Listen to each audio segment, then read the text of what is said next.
اقرأ باسم ربك الذي خلق.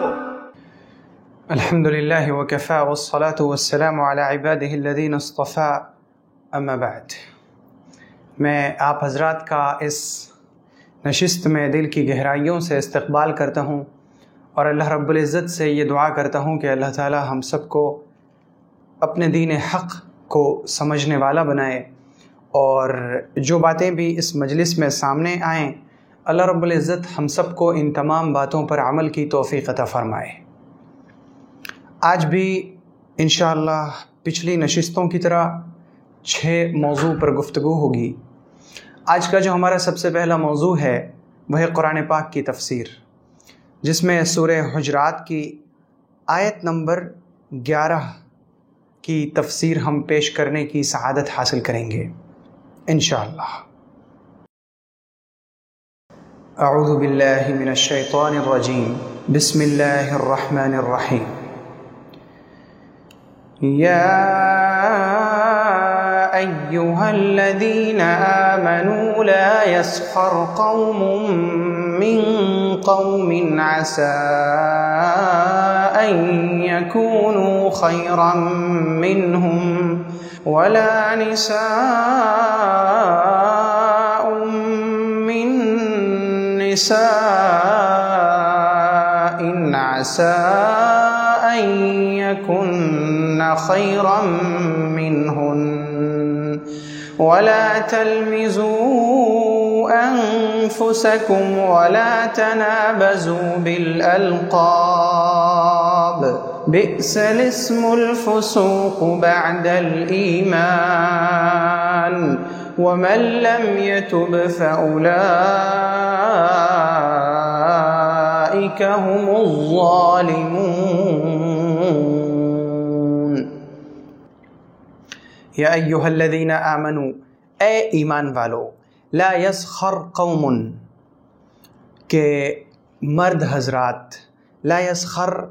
مذاق نہ بنائیں، ہنسی نہ اڑائیں، من قوم دوسرے مردوں کا، عسى ان يكونوا خيرا منهم، ہو سکتا ہے کہ وہ لوگ جن کا مذاق اڑایا جا رہا ہے وہ بہتر ہوں ان لوگوں سے جو مذاق اڑا رہے ہیں، ولا نساء، اور عورتیں مذاق نہ اڑائیں، من نساء عورتوں کا، عسى ان يكن خيرا منهن، ہو سکتا ہے کہ وہ عورتیں جن کا مذاق اڑایا جا رہا ہے وہ ان مذاق اڑانے والی عورتوں سے بہتر ہوں۔ ولا تلمزوا انفسکم، اور تم اپنی جانوں پر عیب نہ لگاؤ، ولا تنابزوا بالالقاب، اور ایک دوسرے کو برے لقب سے یاد مت کرو، بئس الاسم الفسوق بعد الایمان، ایمان کے بعد گناہ کا نام لگنا برا ہے، ومن لم یتب، اور جو توبہ نہ کرے، فَأُولَئِكَ هُمُ الظَّالِمُونَ، تو یہ لوگ ظلم کرنے والے ہیں۔ اس آیت میں اللہ رب العزت نے اہل ایمان کو چند نصیحتیں فرمائی ہیں۔ سب سے پہلی نصیحت اللہ رب العزت نے اس آیت میں اہل ایمان کو یہ فرمایا، لا یسخر قوم من قوم، کہ مرد حضرات دوسرے مردوں کا مذاق نہ اڑائیں۔ کسی جسمانی چیز کو لے کر، مثلا کوئی لنگڑا ہے تو اس کے لنگڑے پن کا مذاق نہ اڑایا جائے، کسی کے ہاتھ کام نہیں کرتے، کسی کے ہاتھ عیب دار ہیں تو اس کے اس عیب کو لے کر اس کا مذاق نہ اڑایا جائے کہ اس کا ہاتھ ایسا ہے، کسی کی زبان میں کچھ لکنت ہے تو اس کی لکنت زدہ زبان کا مذاق نہ اڑایا جائے کہ وہ یوں بولتا ہے، کسی کی آنکھ تھوڑی ٹیڑھی ہے تو اس کے دیکھنے کے انداز میں تھوڑا ٹیڑھا پن ہے تو اس کے ٹیڑھے پن کا مذاق نہ اڑایا جائے۔ اگر کسی شخص میں کوئی جسمانی عیب ہو تو جسمانی عیب کا بھی مذاق نہ اڑایا جائے، اور اگر کسی اور طرح کا عیب ہے، مثلا کوئی شخص کسی گناہ میں مبتلا ہے، کوئی سود لیتا ہے تو اس کے سود لینے کا مذاق نہ اڑایا جائے، اس کو نصیحت کی جا سکتی ہے، اسے بات سمجھائی جا سکتی ہے، اس تک دین کی تبلیغ کی جا سکتی ہے، لیکن اس کا مذاق اڑانا یہ ایمان والوں کو زیب نہیں دیتا۔ تو اللہ رب العزت نے منع فرمایا کہ مرد حضرات دوسرے مردوں کا مذاق نہ اڑائیں، لیکن اس کا مطلب یہ نہیں کہ مرد حضرات عورتوں کا مذاق اڑائیں۔ یہ تو اللہ تعالیٰ نے ایک تعبیر استعمال فرمائی کہ لوگ دوسروں کا مذاق نہ اڑائیں، چاہے وہ مرد ہوں، مرد مردوں کا مذاق نہ اڑائیں، عورتیں عورتوں کا مذاق نہ اڑائیں، مرد عورتوں کا مذاق نہ اڑائیں، عورتیں مردوں کا مذاق نہ اڑائیں۔ یہ چیز دو طرفہ ہے کہ کوئی بھی شخص کسی بھی شخص کا مذاق نہ اڑائے۔ ہو سکتا ہے کہ ہم جس کا مذاق اڑا رہے ہیں، جس کے عیب کو ہم آشکارا کر رہے ہیں، جس کا عیب ہم بیان کر رہے ہیں، جس کے عیب کو ہم نقل کر رہے ہیں، ہو سکتا ہے کہ وہ اللہ کی نظر میں ہم سے بہتر ہو، کیونکہ اللہ رب العزت کی نظر میں جو بہتری کا معیار ہے، اللہ کے یہاں جو انسان کی اچھائی ناپی جاتی ہے، وہ چہرے سے، مہرے سے، شکل سے، صورت سے، آنکھ سے، زبان سے، ناک سے، اس کے ہونٹوں سے، اس کے بال سے نہیں لگائی جاتی، بلکہ اللہ رب العزت کے نزدیک بہتری کا، اچھائی کا، خوبی کا جو معیار ہے وہ دل ہے۔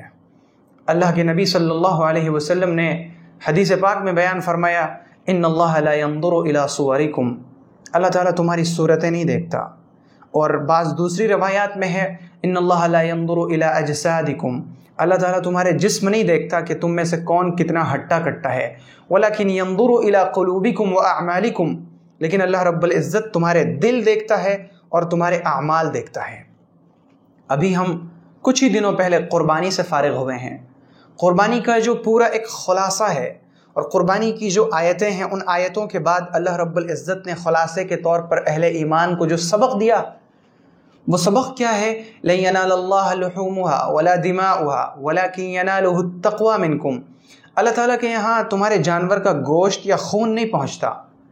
تم اگر نمود کی خاطر، لوگوں کو دکھلاوے کی خاطر بہت ہٹے کٹے اور تنومند جانور کو قربان کر رہے ہو، اور مقصد یہ ہے کہ لوگ کہیں کہ صاحب انہوں نے تو بڑی زبردست قربانی کی، اللہ کے یہاں تمہارا جو جانور ہے اس کا گوشت یا اس کا خون نہیں پہنچے گا۔ اللہ رب العزت کے یہاں جو چیز پہنچنے والی ہے وہ دل کا تقویٰ ہے۔ اللہ تعالیٰ تو تمہارے دل دیکھتا ہے کہ تمہارے دل میں اللہ کا ڈر ہے یا نہیں، تمہارے دل میں اخلاص ہے یا نہیں، تمہارے دل میں ایمان ہے یا نہیں، تمہارے دل میں اللہ کی محبت ہے یا نہیں، تمہارے دل میں رسول اللہ کی محبت ہے یا نہیں، تمہارے دل میں اسلام پر مر مٹنے کا جذبہ ہے یا نہیں، تمہارے دل میں شاعر اسلام کی عظمت ہے یا نہیں، تمہارے دل میں علماء کی قدر ہے یا نہیں۔ اللہ رب العزت تو تمہارے دلوں کے اندر یہ چیز دیکھے گا۔ ہو سکتا ہے کہ تم جس کا مذاق اڑا رہے ہو وہ تم سے بہتر ہو۔ اور عورتوں سے بھی خاص طور سے خطاب کیا گیا، وَلَا نِسَاءٌ مِّن نِّسَاءٍ عَسَىٰ أَن يَكُنَّ خَيْرًا مِّنْهُنَّ، کہ عورتیں دوسری عورتوں کا مذاق نہ اڑائیں۔ اللہ رب العزت قرآن پاک میں جو حکم دیتا ہے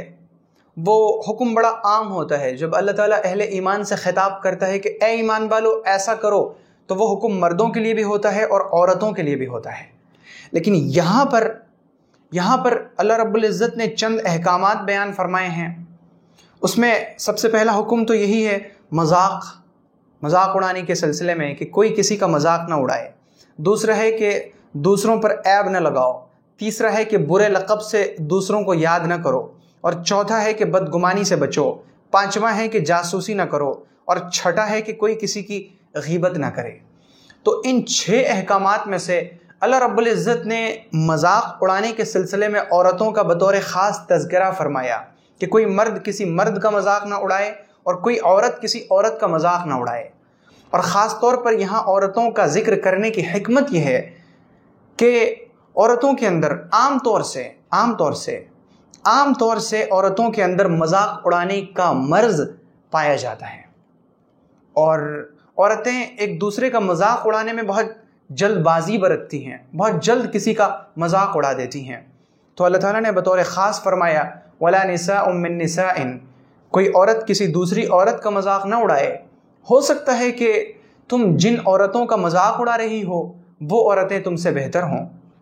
ہو سکتا ہے کہ ان کے دل میں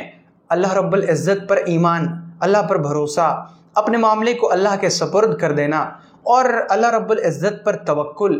اور اسی طرح سے نبی صلی اللہ علیہ وسلم کی محبت، یہ ساری چیزیں ان کے دل میں زیادہ ہوں۔ تو اگر تم مذاق اڑا رہے ہو تو یہ تصور کرو، یہ غور کرو کہ ہم جس کا مذاق اڑا رہے ہیں ہو سکتا ہے کہ وہ انجام کے اعتبار سے مجھ سے بہتر ہو۔ دوسری چیز یہ غور کرنے کی ہے کہ کوئی بھی شخص اس دنیا میں اپنے انجام کے بارے میں نہیں جانتا کہ جب میں مروں گا قبر میں جاؤں گا تو میرے لیے جنت کا فیصلہ ہوگا یا دوزخ کا فیصلہ ہوگا؟ تو ظاہر ہے کہ جب انسان اپنے انجام سے بے خبر ہے تو یقینی طور پر وہ دوسروں کے انجام سے بھی بے خبر ہے۔ مجھے نہیں معلوم کہ آپ جب اپنی قبر میں جائیں گے تو آپ کے ساتھ کیا معاملہ ہوگا، مجھے نہیں معلوم کہ جب میں قبر میں جاؤں گا تو میرے ساتھ کیا معاملہ ہوگا، میرے لیے فیصلہ کس چیز کا ہوگا۔ سفر بہت لمبا ہے، توشہ بہت کم ہے، انجام کے سلسلے میں ہم بے خبر ہیں۔ تو جب مجھے نہیں معلوم کہ آپ کا انجام اچھا ہوگا یا برا، تو مجھے کوئی حق نہیں پہنچتا کہ میں آپ کا مذاق اڑاؤں۔ اور مذاق اڑانا، دوسروں کے عیب کو بیان کرنا، یہ وہ چیزیں ہیں جو ایک اچھے انسان کو زیب نہیں دیتی۔ ایک اچھا انسان کسی دوسرے انسان کا مذاق نہیں اڑا سکتا۔ تو ضرورت اس چیز کی ہے کہ ہم اس آیت کے اس حکم کو اپنے دل کے اندر جما لیں، بٹھا لیں کہ ہم کبھی بھی کسی کا مذاق نہیں اڑائیں گے، کسی بھی طرح سے، چاہے وہ جسمانی عیب ہو، روحانی عیب ہو، عملی عیب ہو، کسی طرح کا عیب ہو، ہم کسی کے عیب کی وجہ سے اس کا مذاق نہیں اڑائیں گے۔ تو اللہ رب العزت نے ایک حکم یوں بیان فرمایا اور دوسرا ہے وَلَا تَلْمِزُوا أَنفُسَكُمْ، اپنی جانوں پر عیب نہ لگاؤ، اپنی جانوں پر عیب نہ لگاؤ، یعنی کسی کے عیب کو بیان نہ کرو۔ اگر کسی کے اندر کوئی عیب موجود ہے تو اسے ہنسی کے طور پر بیان کرنا، یہ ہے مذاق اڑانا۔ اور صرف بیان کر دینا، ہنسی نہ اڑایا جائے، صرف کسی کا عیب بیان کیا جائے یا ایسے جملے استعمال کیے جائیں جو جملے اس کے عیب کو واضح کر دیتے ہیں، ایسے جملوں کا استعمال کرنا، یہ ہے جانوں پر عیب لگانا۔ اللہ رب العزت نے اس سے منع فرمایا۔ چنانچہ اگر کوئی شخص لمبا ہے تو اسے لمبو کہنا یا لمڈھیک کہنا درست نہیں۔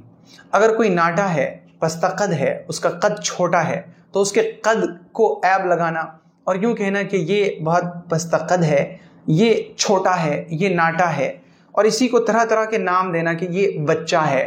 یا اس کی عمر کم ہے، وغیرہ وغیرہ بہت سے جملے ہو سکتے ہیں۔ اس طرح کے جملے کہنا درست نہیں۔ اسی طرح اگر کوئی شخص لنگڑا ہے تو کوئی ایسا نام دینا جو نام اس کے عیب کو ظاہر کرتا ہو، یہ درست نہیں۔ اللہ رب العزت نے قرآن پاک کی اس آیت میں بہت عجیب اشارہ فرمایا، وَلَا تَلْمِزُوا أَنفُسَكُمْ، اپنی جانوں پر عیب نہ لگاؤ۔ حالانکہ حکم یہ ہے کہ تم دوسروں پر عیب نہ لگاؤ، لیکن اللہ تعالیٰ نے فرمایا کہ تم اپنی جانوں پر عیب نہ لگاؤ۔ دراصل اللہ تعالیٰ اس میں یہ اشارہ فرما رہا ہے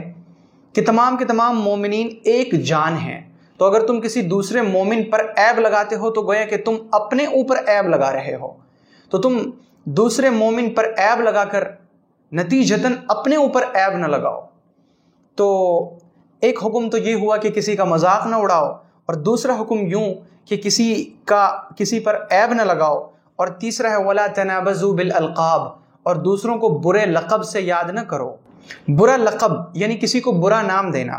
کسی کو فاسق کہنا یا کسی کو کافر کہنا یا بلا وجہ کسی کو بدعتی کہنا، یا اگر کوئی شخص پہلے غیر مسلم تھا اب اس نے اسلام قبول کیا ہے تو اسے یوں کہنا کہ تو غیر مسلم تھا، یہودی، نصرانی، مجوسی کہنا۔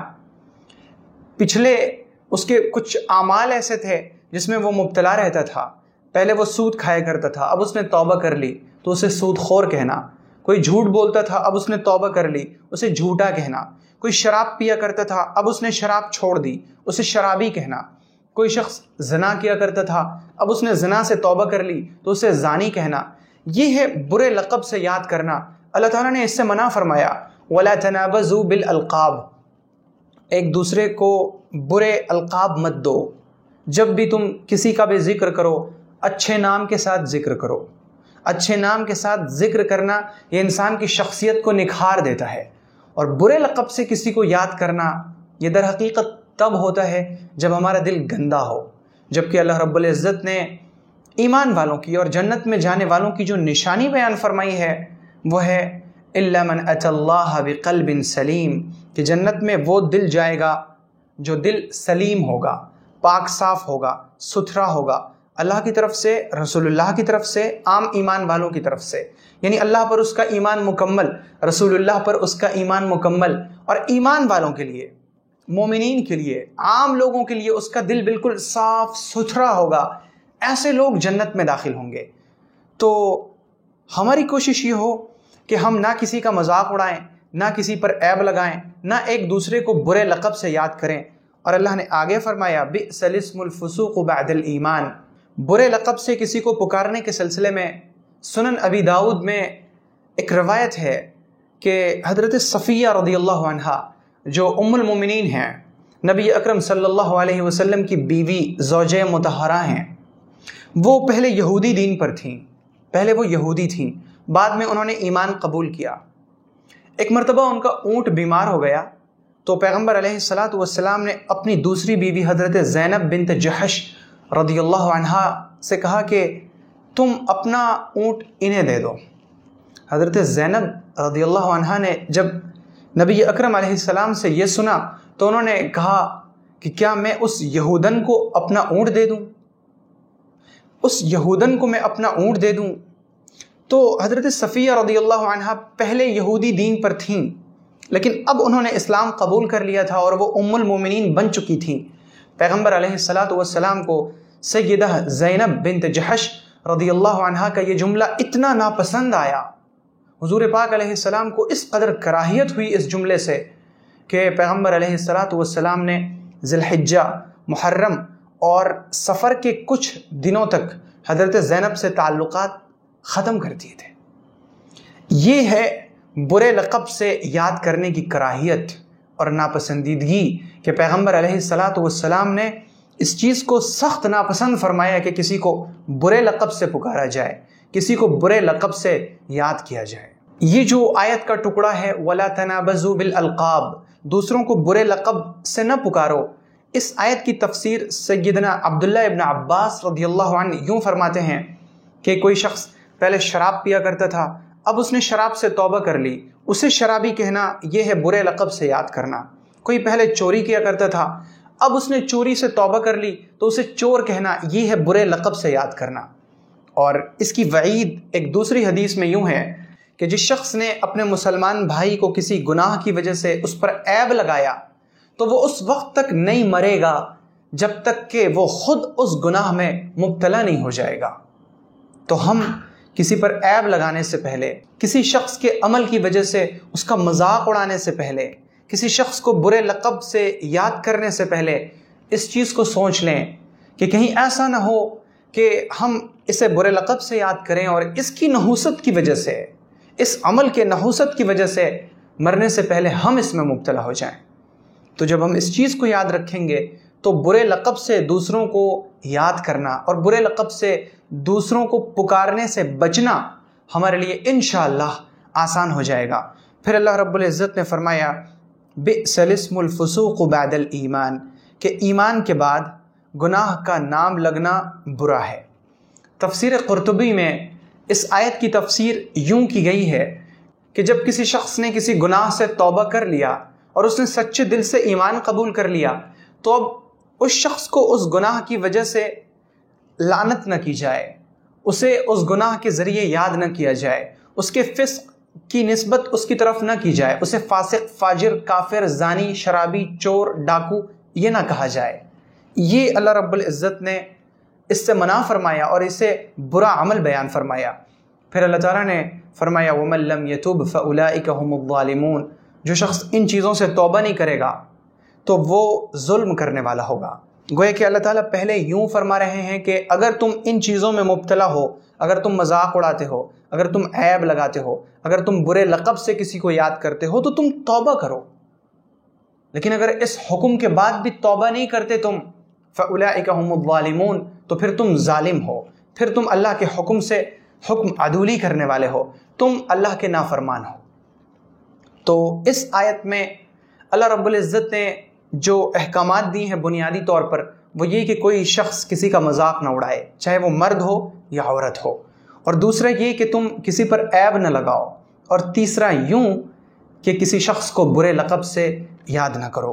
یہ بڑے اہم احکامات ہیں جو اللہ رب العزت نے سورہ حجرات میں اہل ایمان کو دیے ہیں۔ اب جو اس کے بعد کی آیتیں ہیں اللہ رب العزت نے ان آیتوں میں بھی معاشرت سے متعلق بہت اہم احکامات بیان فرمائے۔ اس وقت کے لیے اس آیت کی یہی مختصر تفسیر کافی ہے۔ انشاءاللہ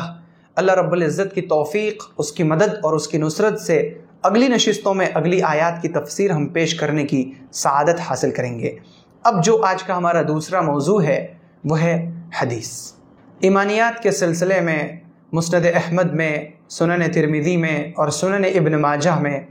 سیدنا معاذ بن جبل رضی اللہ عنہ سے ایک بہت عظیم الشان حدیث مروی ہے۔ وہ فرماتے ہیں کہ میں نے پیغمبر صلی اللہ علیہ وسلم سے پوچھا، یا رسول اللہ، مجھے کوئی ایسا عمل بتائیے جو عمل مجھے جنت میں داخل کر دے اور مجھے جہنم سے دور کر دے، یعنی مجھے ایک ایسا عمل بتائیں کہ میرے لیے جنت میں جانا آسان ہو جائے اور میں جہنم سے دور ہو جاؤں۔ پیغمبر صلی اللہ علیہ وسلم نے فرمایا، لقد سألت عن امر عظیم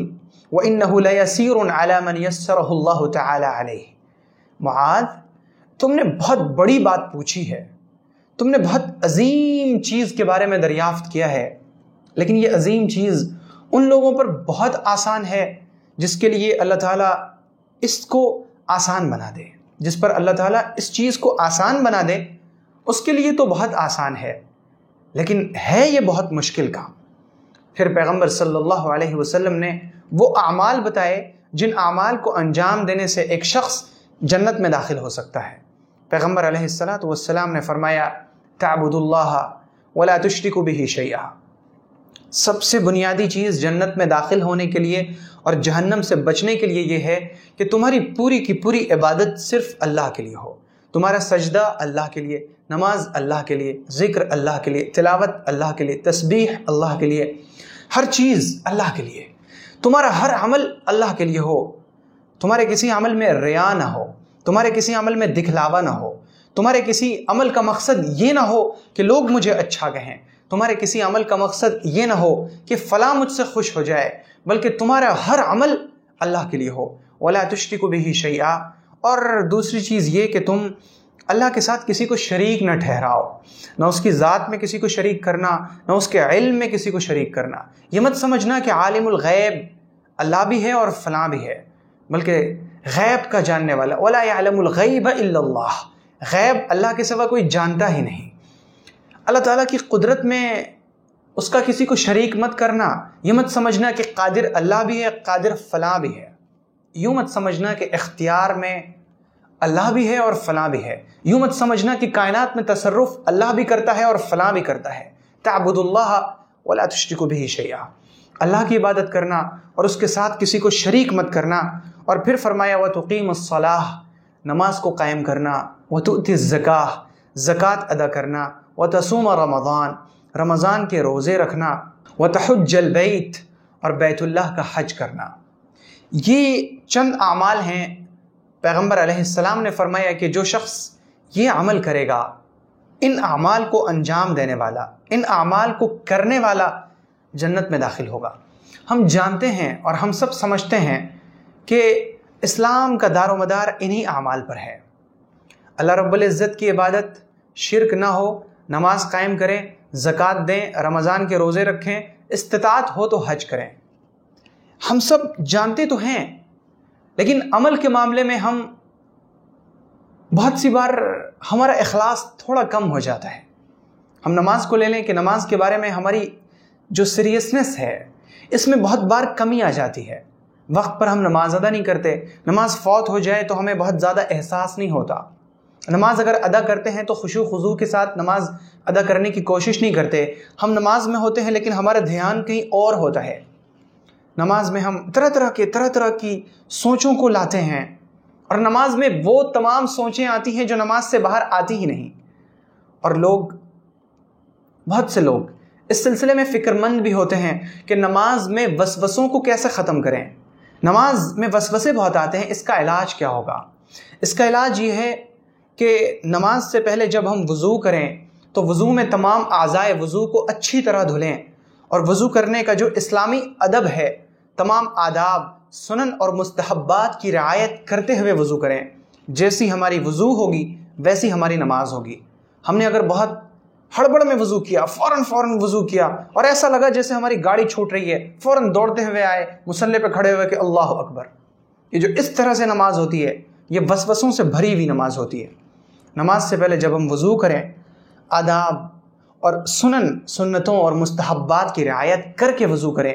اور وضو کرنے کے بعد نماز پڑھنے سے پہلے، نماز کو شروع کرنے سے پہلے ایک تصور قائم کریں، سوچیں، ہم تھوڑی دیر کے لیے امیجن کریں کہ یہ جو ہم نماز پڑھنے جا رہے ہیں یہ میری زندگی کی آخری نماز ہے۔ جی ہاں بالکل، یہ نماز میری زندگی کی آخری نماز ہے، اور اس کے بعد مجھے کسی نماز کا موقع نہیں ملے گا۔ آپ خود تصور کیجئے کہ اگر آپ زندگی کی آخری نماز پڑھ رہے ہوں اور آپ کو یقین ہو کہ اس نماز کے بعد مجھے اللہ سے ملنا ہے، تو تصور کیجئے کہ آپ کی وہ نماز کیسی ہوگی، خشوع اور خضوع سے پر نماز ہوگی۔ اور اس کے بعد جب ہم نماز کے لیے نیت باندھیں اور سورہ فاتحہ کی تلاوت ہم شروع کریں، تو ہم سورہ فاتحہ کے اندر غور کریں کہ میرا رب اس میں کیا کہہ رہا ہے۔ اور یہ ہوگا تب جب نماز میں پڑھی جانے والی کچھ سورتوں کا ترجمہ اور ان کی تفسیر ہمیں معلوم ہو، ہم نے پڑھ رکھا ہو، اور نماز میں جو اذکار پڑھے جاتے ہیں، ہم پڑھتے ہیں سمع اللہ لمن حمدہ، اس اللہ نے سن لیا جس کی تعریف ہم نے کی، ربنا ولک الحمد، اللہم ربنا ولک الحمد، اللہ آپ ہمارے رب ہیں اور تیرے ہی لیے تمام تعریف ہے۔ جب ہمیں اس کے معنی معلوم ہوں گے پھر ہمیں نماز میں بہت مزہ آئے گا، نماز میں ہمیں بہت سکون ملے گا، اور پھر ہماری نماز میں ہمیں وسوسے نہیں آئیں گے انشاءاللہ۔ تو یہ ہے نماز میں وسوسوں کا علاج۔ اس طرح سے جب ہماری نماز ہوگی وہ خشوع خضوع والی نماز اللہ کے یہاں مقبول ہوگی، اور اللہ رب العزت اسی نماز کے بارے میں اپنی پیغمبر کی زبانی یہ کہلواتا ہے کہ جس شخص نے اچھی طرح وضو کیا، من توضأ فاحسن الوضوء ثم صلی رکعتین، کہ جس شخص نے وضو کیا، اچھی طرح وضو کیا، پھر اس نے 2 رکعت نماز اللہ کے لیے پڑھی، خالصتا لوجہ اللہ، اللہ کو راضی اور اللہ کو خوش کرنے کے لیے، اللہ تعالیٰ اس 2 رکعت کی وجہ سے اسے جنت میں داخل فرما دے گا۔ تو یہ 2 رکعت وہ نماز ہے جو انتہائی خشوع اور خضوع کے ساتھ پڑھی گئی ہو۔ تو یہ جو اسلام کا دار و مدار ہے ان چیزوں پر، ضرورت اس کی ہے کہ ہم اسے بہت حساس انداز میں لیں، ہم اسے صحیح معنوں میں لیں۔ اور پھر پیغمبر علیہ السلام نے اسی حدیث میں بہت سی کام کی باتیں فرمائیں۔ آپ نے پھر فرمایا الا ادلک علی ابواب الخیر، معاذ کیا میں تمہیں خیر کے دروازے نہ بتاؤں؟ اور پھر حضور علیہ السلام نے فرمایا الصوم جنہ، روزہ ڈھال ہے، روزہ جہنم کی آگ سے ڈھال ہے۔ ڈھال کیا ہوتا ہے؟ ڈھال، وہ جب تیروں اور تلواروں سے لڑائیاں ہوتی تھیں تو لوگ ایک ہاتھ میں تلوار رکھتے تھے اور دوسری ہاتھ میں ڈھال ہوتی تھی، لوہے کی بنی ہوئی ڈھال جس پر تلواروں کو روکا جاتا تھا۔ اگر کسی نے تلوار ماری تو انہوں نے ڈھال سامنے کر دی اور اس ڈھال پر تلوار آ کر رک گئی، اور اس وقت بھی لڑائیوں میں اپنے سامنے ڈھال رکھی جاتی ہے، تو ڈھال سے کسی چیز کو روکا جاتا ہے۔ پیغمبر علیہ السلام نے ایک مثال کے طور پر فرمایا کہ روزہ ڈھال ہے، یعنی جب جہنم کی آگ آئے گی انسان کو پکڑنے کے لیے، اور اس نے روزے رکھے ہیں، فرض روزے، نفل روزے، مستحب روزے، اور اسی طرح وہ روزے جو مسنون ہیں، ایام بیز کے روزے، سوموار کے روزے، جمعرات کے روزے، یہ روزے ڈھال بن جائیں گے، روزے اس طرح کھڑے ہو جائیں گے سامنے، جہنم کی آگ اسے چھو نہیں سکے گی۔ پھر پیغمبر علیہ السلام نے فرمایا وَالصَّدَقَةُ تُطْفِئُ الْخَطِيئَةَ كَمَا يُطْفِئُ الْمَاءُ النَّارَ، کہ صدقہ انسان کی غلطیوں کو بجھا دیتا ہے، ہٹا دیتا ہے، مٹا دیتا ہے، جیسے کہ پانی آگ کو بجھا دیتا ہے، بالکل اسی طرح انسان کا جو صدقہ ہے، اس نے جو صدقہ کیا، اللہ کی راہ میں خرچ کیا، اس نے غریب کو دیا یا یتیم کو دیا یا مسکین کو دیا یا اللہ کی راہ میں دیا، مسجد میں دیا، مدرسے میں دیا، لائبریری میں دیا، کتابوں کے لیے دیا، اس نے نیک کاموں میں دیا، خیرات کیا، تو اس کا صدقہ اس کے گناہوں کو معاف کروا دیتا ہے۔ صدقہ بڑی مبارک چیز ہے، اللہ رب العزت کے غصے کو بجھا دینے والی چیز ہے۔ صدقہ انسان کے گناہوں کو معاف کروانے والی چیز ہے۔ پیغمبر علیہ السلام نے فرمایا کہ جس طرح پانی آگ کو بجھا دیتا ہے، بالکل اسی طرح انسان کا صدقہ اس کی غلطیوں کو مٹا دیتا ہے۔ پھر نبی اکرم علیہ السلام نے راتوں کو جاگنے والے کی فضیلت بیان فرمائی کہ انسان کی نماز رات میں رات میں جو انسان کی نماز ہوتی ہے، تتجافا جنوبہم عن المضاجع، جن کے پہلو ان کے بستروں سے الگ ہوتے ہیں، وہ رات میں بستر پر وقت گزارتے ہیں، سوتے ہیں، لیکن رات کے آخری پہر اللہ کے سامنے کھڑے ہوتے ہیں، یدعون ربہم خوفا وطمعا، اللہ رب العزت کو پکارتے ہیں، ڈر سے بھی، ڈر بھی لگتا ہے اللہ کا، وطمعا، اور اللہ سے ایک امید بھی بنتی ہے، لالچ بھی ہوتی ہے، اللہ مجھے اپنی رضا عطا فرما دے، اللہ مجھے اپنی خوشنودی دے دے، اللہ مجھے اپنی جنت دے دے۔ وہ راتوں کو اٹھ کر اللہ کے سامنے سجدہ ریز ہو کر، اللہ کے سامنے کھڑے ہو کر قیام، رکوع، سجود کی حالت میں ہاتھ اٹھا کر دعا کرتے ہیں، وَمِمَّا رَزَقْنَاهُمْ يُنْفِقُونَ، اور وہ ہمارے دیے میں سے خرچ کرتے ہیں۔ فَلَا تَعْلَمُ نَفْسٌ مَا أُخْفِيَ لَهُم مِّن قُرَّةِ أَعْيُنٍ، کوئی شخص نہیں جانتا، ایسے لوگ نہیں جانتے،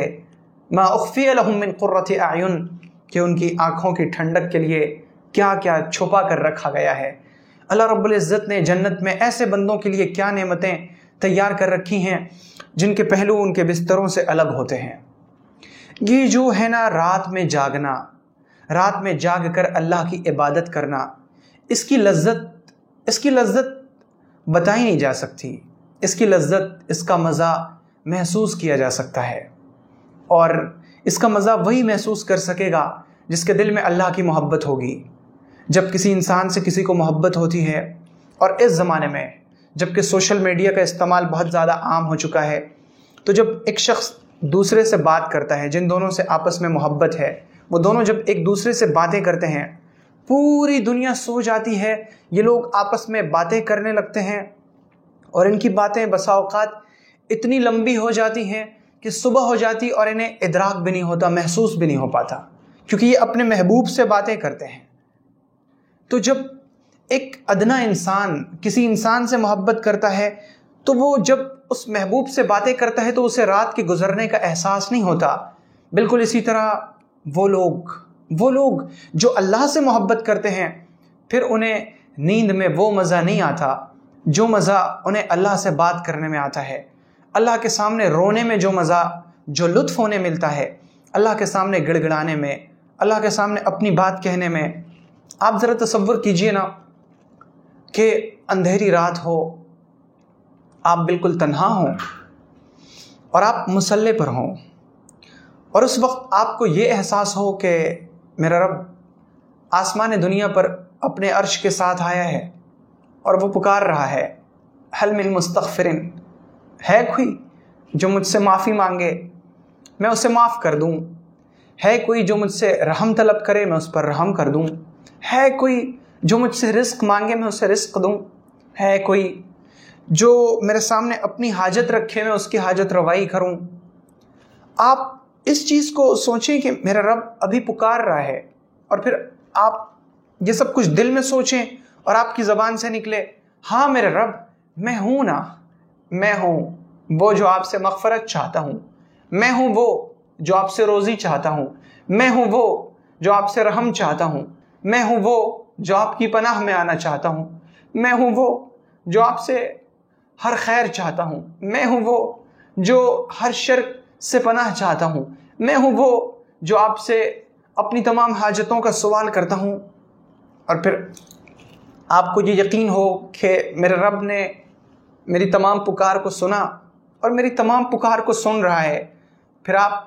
شکرانے میں سجدہ کریں، سجدے میں چلے جائیں، اور پھر آپ کہیں، اور اس کہنے کے وقت آپ کو یہ احساس ہو کہ اللہ کے نبی صلی اللہ علیہ وسلم نے فرمایا کہ بندہ سجدے میں اپنے رب کے جتنے قریب ہوتا ہے، اگر وہ جان لینا کہ میں اپنے رب کے کتنے قریب ہوں، میں اپنے رب کے قدموں میں سجدہ ریز ہوں، اگر وہ اس چیز کو محسوس کر لینا تو بخدا وہ اتنی لذت محسوس کرے گا کہ قیامت تک سجدے سے اپنا سر نہیں اٹھائے گا۔ اور آپ اس چیز کو سوچ کر کہ میں اپنے رب کے بہت قریب ہوں، آپ سجدے میں جائیں، اور پھر آپ کی زبان سے، دل سے ہوتے ہوئے یہ جملہ نکلے، سبحان ربی الاعلی، سبحان ربی الاعلی، سبحان ربی الاعلی،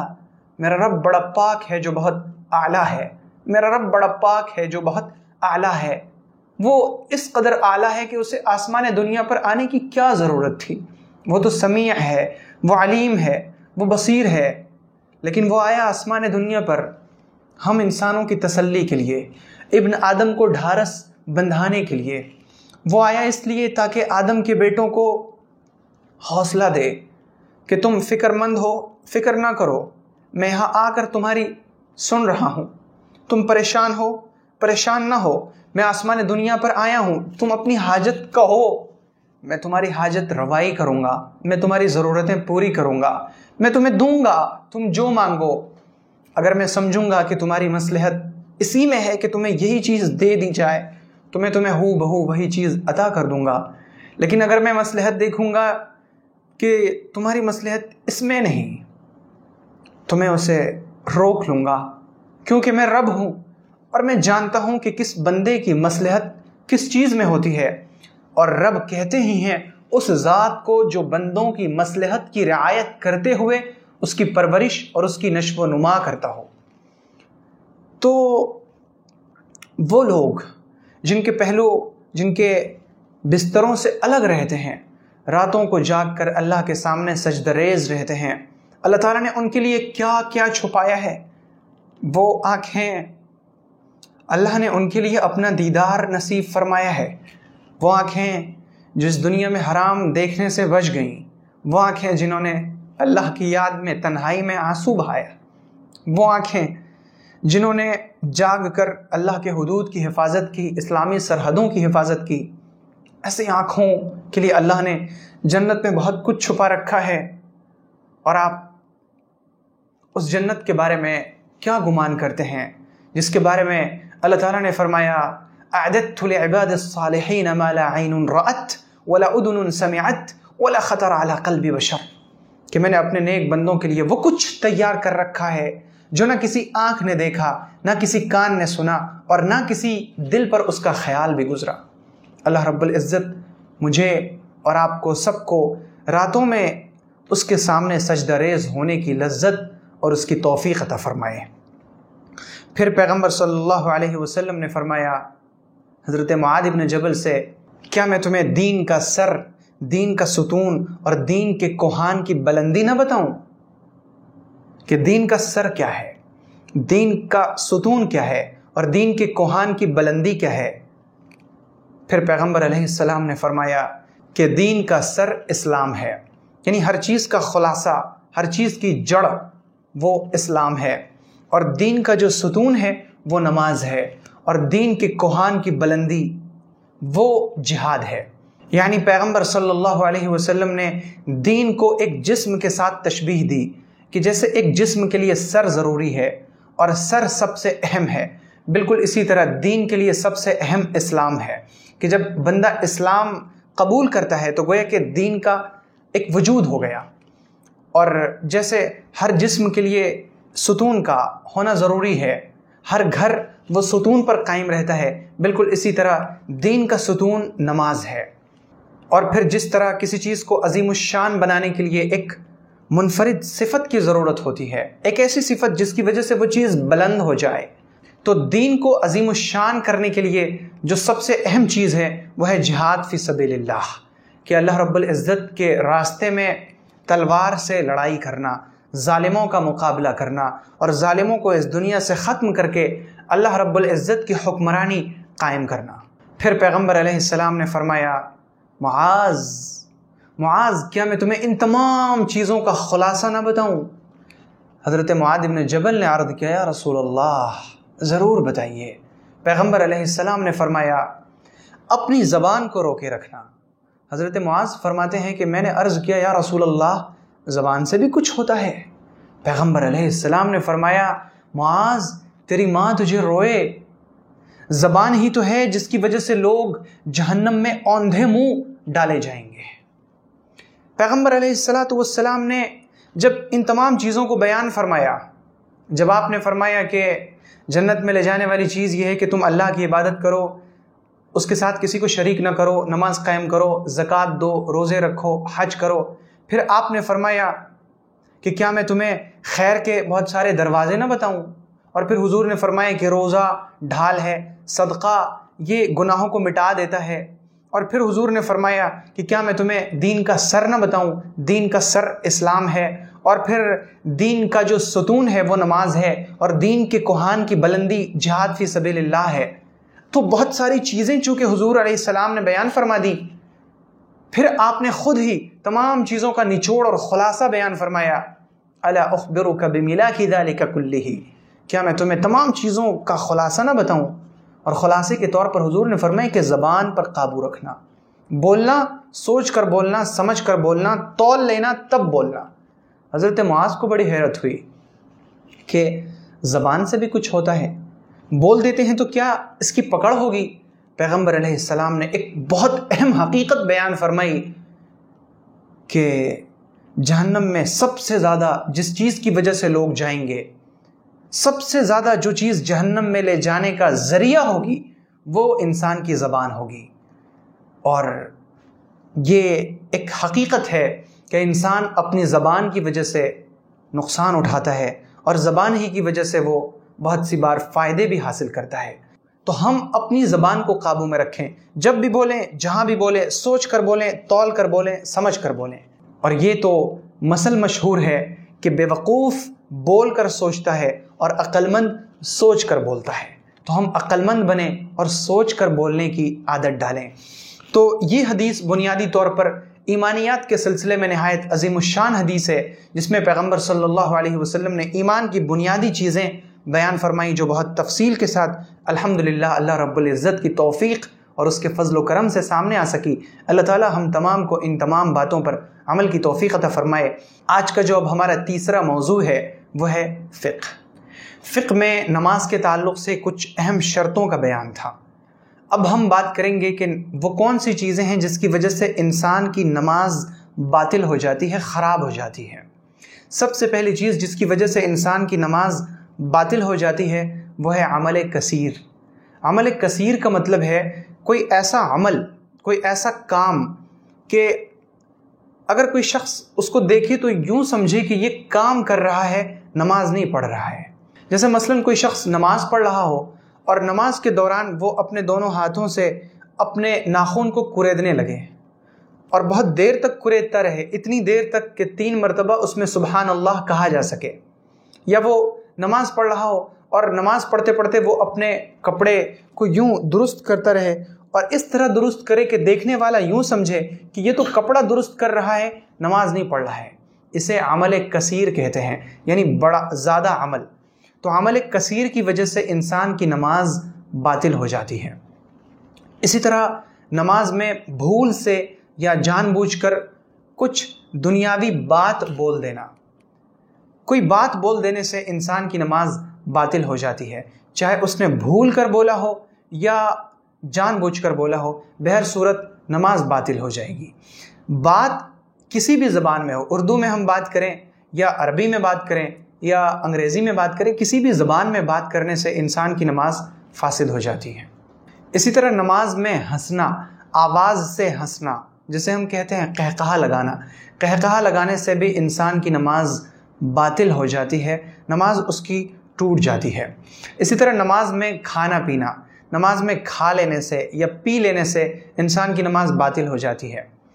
اگر کسی شخص کے دانت میں کوئی چیز پھنس گئی اور وہ چیز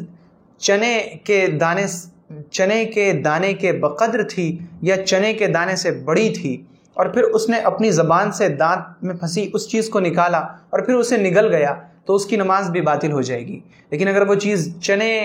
کے دانے سے چھوٹی تھی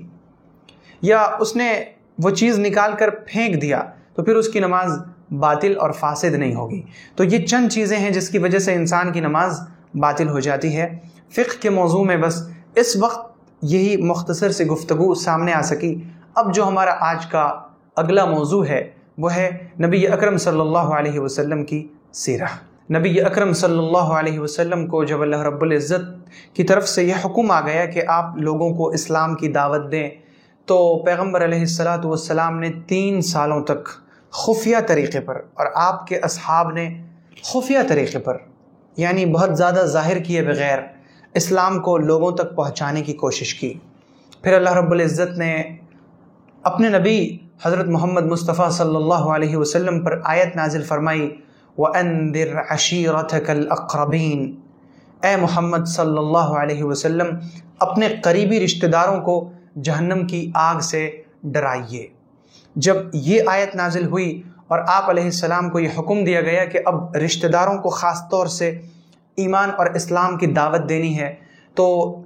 پیغمبر علیہ السلام نے اپنے خاندان کے کل 45 لوگوں کو ایک جگہ جمع کیا، اور جمع کرنے کے بعد آپ علیہ السلام نے ان کے درمیان اپنی بات اس طرح سے رکھی کہ تمام تعریف اس اللہ کے لیے ہے جو اس پورے جہان کو پیدا کرنے والا ہے، اور وہی یکتا ہے، اس کے سوا کوئی عبادت کے لائق نہیں، اس کا کوئی شریک نہیں۔ پھر آپ علیہ السلام نے فرمایا خدا کی قسم رہنما کبھی اپنے گھر والوں سے جھوٹ نہیں بول سکتا، میں اللہ کی قسم کھاتا ہوں کہ میں اللہ رب العزت کی طرف سے تمہارے لیے خاص طور سے اور عام طور پر تمام لوگوں کے لیے نبی بنا کر بھیجا گیا ہوں، اور تم لوگ جب مر جاؤ گے خدا کی قسم تم لوگ اسی طرح مرو گے جس طرح تم سوتے ہو، اور پھر تم اسی طرح دوبارہ پیدا کیے جاؤ گے جس طرح تم جاگتے ہو، اور پھر تمہارے ایک ایک عمل کا حساب لیا جائے گا، پھر یا تو تمہیں ہمیشہ کے لیے جنت دے دیا جائے گا یا پھر ہمیشہ کے لیے تمہارا ٹھکانہ جہنم ہوگا۔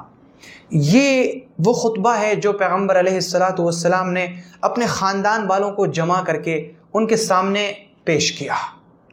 جب پیغمبر علیہ السلام نے یہ خطبہ اپنے خاندان والوں کے سامنے پیش کیا تو ابو لہب ملعون وہ پہلا شخص ہے جو کھڑا ہوا اور اس نے کہا کہ خدا کی قسم یہ بہت بڑی برائی ہے، اس سے پہلے کہ لوگ اس کا ہاتھ پکڑیں تم ہی اسے روک لو۔ یہ سن کر ابو طالب کھڑے ہوئے۔ ابو طالب جو اپنے بھتیجے محمد سے بے انتہا محبت کرتے تھے، ابو طالب کھڑے ہوئے اور انہوں نے کہا خدا کی قسم ہم ان کی اس وقت تک حفاظت کریں گے جب تک ہماری جان میں جان ہے۔ جب پیغمبر علیہ السلام کو یہ یقین ہو گیا کہ جو کچھ بھی ہو جائے خاندان کے تمام لوگ ہمارا ساتھ چھوڑ دیں لیکن میرے چچا میرے کفیل ابو طالب میرے ساتھ ہیں، تو پیغمبر علیہ السلام کو ہمت بندھی رہی۔ جب پیغمبر علیہ السلام نے یہ دیکھا کہ ابو طالب میرے ساتھ ہیں، خاندان کے تمام لوگ میری مخالفت پر اتر آئے ہیں لیکن ابو طالب کی حمایت میرے ساتھ ہے، تو ایک دن پیغمبر علیہ السلام صفا پہاڑی پر چڑھے اور آپ نے وہاں چڑھ کر آواز لگائی یا صباحا یا صباحا۔ یہ سن کر تمام کے تمام قریش کے لوگ وہاں جمع ہو گئے۔ پیغمبر علیہ السلام نے ان سے کہا کہ اے لوگو بتاؤ کہ اگر میں تمہیں خبر دوں کہ اس پہاڑ کے پیچھے ایک لشکر ہے جو تم پر حملہ کرنے والا ہے اور تمہیں اس دنیا سے برباد کر کے نیست و نابود کر دینے والا ہے، کیا تم مجھے سچا مانو گے؟ یہ سن کر قریش کے تمام لوگوں نے کہا ہاں کیوں نہیں، آپ تو سچے ہیں، امین ہیں، ہم آپ کی بات کو ضرور سچا تسلیم کریں گے۔ تب ہمارے نبی صلی اللہ علیہ وسلم نے فرمایا میں تمہیں ایک سخت عذاب سے پہلے خبردار کرنے کے لیے بھیجا گیا ہوں۔ یہ سن کر ابو لہب کھڑا ہوا اور اس نے کہا تبًا لک الہذا جمعتنا، تمہارے لیے بربادی ہو، تمہارا دن غارت ہو، کیا تم نے ہمیں اسی لیے جمع کیا تھا؟ اللہ کے نبی صلی اللہ علیہ وسلم کے دل پر کیا گزری ہوگی جب آپ کے پورے خاندان کے سامنے ابو لہب نے آپ کو یہ جملہ کہا۔ ابو لہب جو خود حضور کا چچا تھا،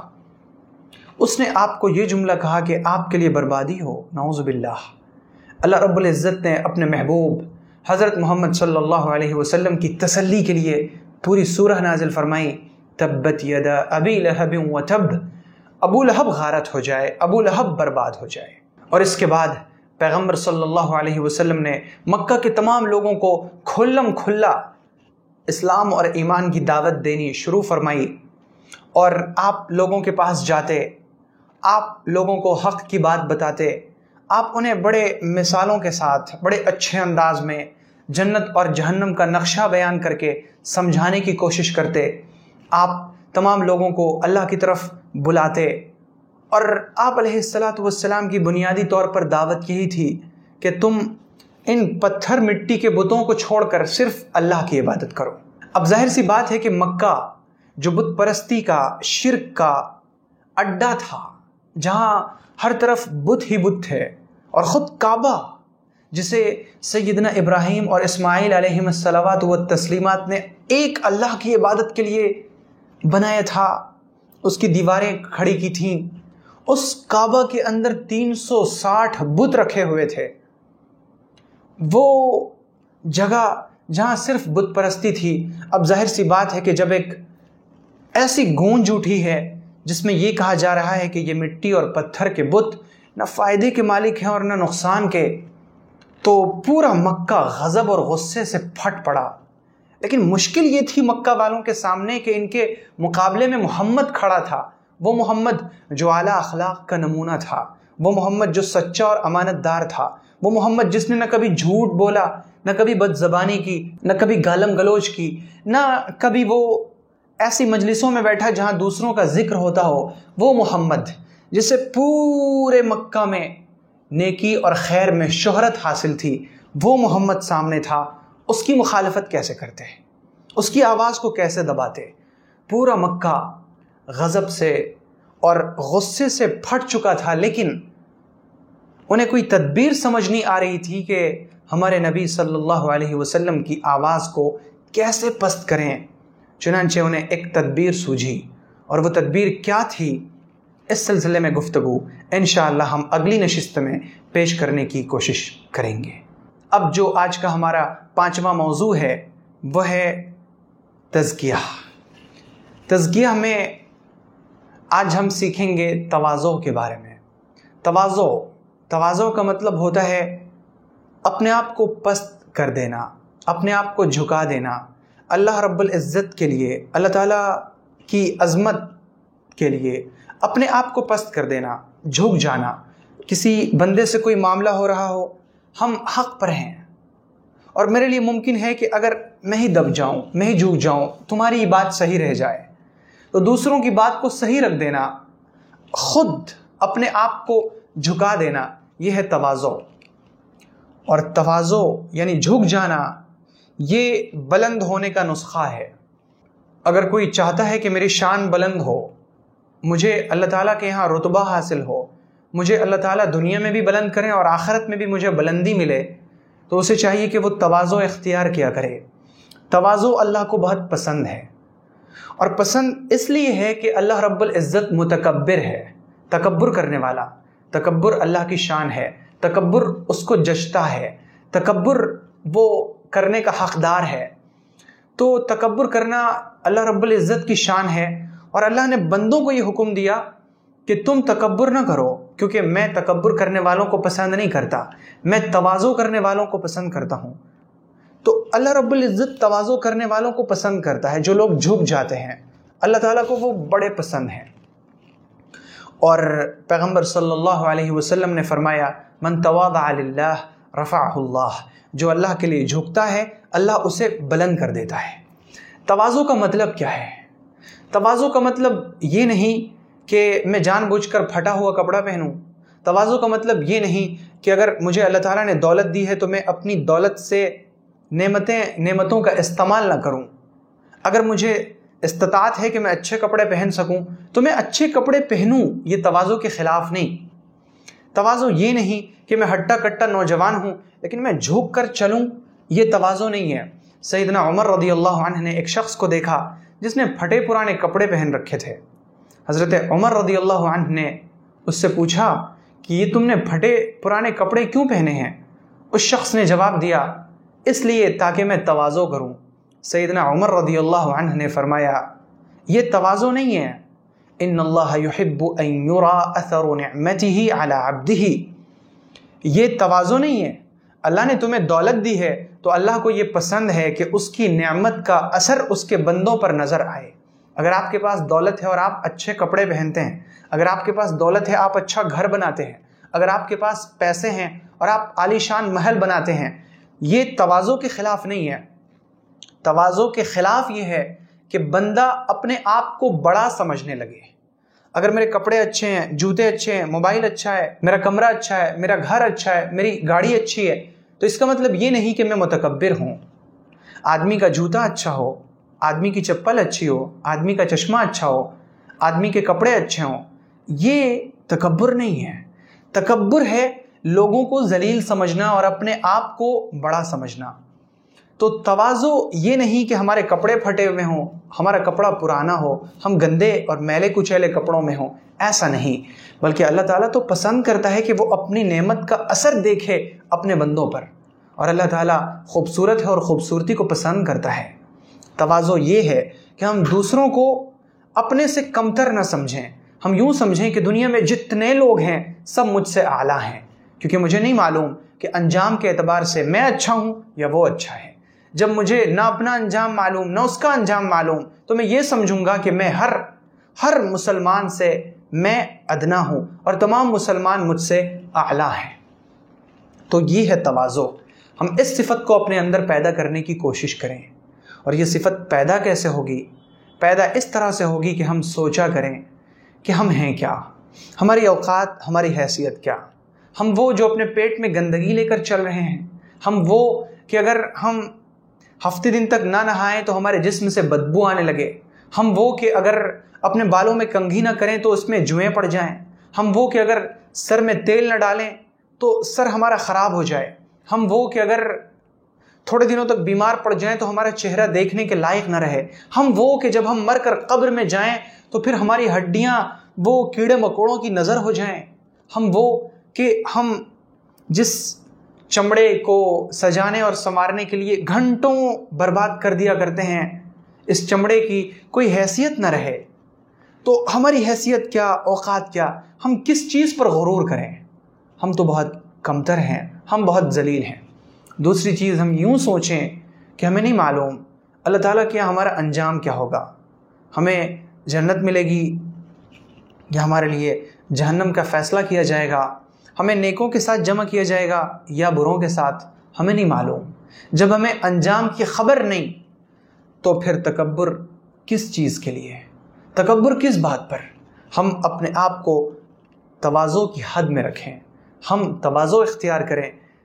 تو جب ہم تواضع اختیار کریں گے اللہ رب العزت ہمیں بلندی عطا فرمائے گا، اللہ رب العزت ہم سب کے دل میں تواضع عطا فرمائے۔ اب جو آج کا ہمارا آخری موضوع ہے وہ ہے قرآن پاک تجوید کے ساتھ۔ آج ہم سورہ ناس سیکھنے کی کوشش کریں گے انشاءاللہ۔ اعوذ باللہ من الشیطان الرجیم، بسم اللہ الرحمن الرحیم، قل اعوذ برب الناس، ملک الناس، الہ الناس، من شر الوسواس الخناس، الذي يوسوس في صدور الناس من الجنة والناس۔ قل، قاف کی ادائیگی، وہ جو حلق میں اوپر ایک گوشت کا لوتھڑا ہے، اسی گوشت کو جب ہم زبان کی جڑ سے ملائیں گے تو قاف کی ادائیگی ہوگی۔ قل، قل میں جو لام ہے یہ لام پر نہیں ہوگی۔ قل اعوذ، اعوذ برب الناس، ربی میں جو را ہے یہ را پر ہوگی، اور ناس میں جو نون ہے، نون کا ایک قاعدہ یاد رکھا جائے کہ نون پر جب تشدید آئے تو اس میں غنہ ہوتا ہے۔ غنہ کا مطلب ہے ناک میں آواز کو تھوڑی دیر تک روکنا، اتنی دیر جتنی دیر میں ہم دو حرف بولتے ہیں۔ تو ہم یہ جو الناس ہے، ناس میں نون کے اوپر تشدید ہے، تو اس میں آواز کو تھوڑی دیر تک ہم روکیں گے اور ہم یوں پڑھیں گے، قل اعوذ برب الناس، تو نون میں آواز تھوڑی دیر تک رکی، ناس پڑھیں گے، ناس نہیں پڑھیں گے، ناس، نون الف سین، ملک الناس، ملکن، اس میں بھی نون میں آواز کو روکیں گے. الہ الناس، اس میں بھی نون میں غنہ کریں گے. من شر یہ یاد رکھیے کہ نون پر اگر جزم ہو یعنی نون ساکن ہو، جزم کو سکون کہتے ہیں اور جس لفظ پر جزم آئے اسے ساکن کہتے ہیں. تو نون ساکن کے بعد یا کسی تنوین کے بعد اگر شین آئے تو اس کی ادائیگی کا طریقہ ہوتا ہے من شر، یعنی ڈائریکٹ ناک میں آواز نہیں جاتی ہے بلکہ آواز ناک میں ہوتی ہوئی تھوڑی سی رکتی ہے، اور اسے اخفا کہتے ہیں، یعنی ناک میں آواز کو چھپا لینا. تو نون ساکن کے بعد اگر شین آئے تو اس میں اخفا ہوتا ہے، یعنی ناک میں آواز کو چھپایا جاتا ہے اور تھوڑا سا وہاں پر یعنی آواز کو تھوڑی دیر تک روکا جاتا ہے. ہم اسے جو غلط طریقہ ہے پڑھنے کا بغیر اخفا کے وہ ہے من شر من، یعنی ہم نے ڈائریکٹ من نون میں آواز، ناک میں ہم آواز لے کر چلے گئے، لیکن ناک میں ڈائریکٹ آواز لانی نہیں ہے بلکہ آواز کو چھپا لینا ہے. من شر میں را کو ہم باریک رکھیں گے. من شر الوسواس یہ واو میں ہمارے ہونٹ گول ہوں گے، دونوں ہونٹ ایک دوسرے سے ملیں گے نہیں. من شر الوسواس الخناس، خناس میں بھی غنہ ہوگا. الذی یوسوس فی صدور الناس، صدو میں ہم صاد یہ ان حروف میں سے جو ہمیشہ پر ہوتے ہیں، وہ پہلے بھی میں عرض کر چکا ہوں. خص ضغط قز، یہ جتنے حروف ہیں یہ ہمیشہ پر ہوتے ہیں. من شر الوسواس الخناس الذي يوسوس في صدور الناس من الجنة، جنتی نون میں آواز کو روکیں گے یعنی غنہ کریں گے کیونکہ نون پر تشدید ہے. من الجنة والناس. تو تجوید کے تعلق سے بھی یہ مختصر سی باتیں سامنے آ سکیں. تو آج کی اس نشست کو ہم انہی باتوں پر ختم کرتے ہیں اور اللہ رب العزت سے دعا کرتے ہیں کہ اللہ تعالیٰ ان مجالس کو ہمارے حق میں مفید بنائے، دین کے اعتبار سے، دنیا کے اعتبار سے اور آخرت کے اعتبار سے. اور اللہ تعالیٰ ہم سب کو اپنی پناہ میں صحت، عافیت، تندرستی، ایمان اور سنت کے ساتھ رکھے. السلام علیکم ورحمۃ اللہ وبرکاتہ.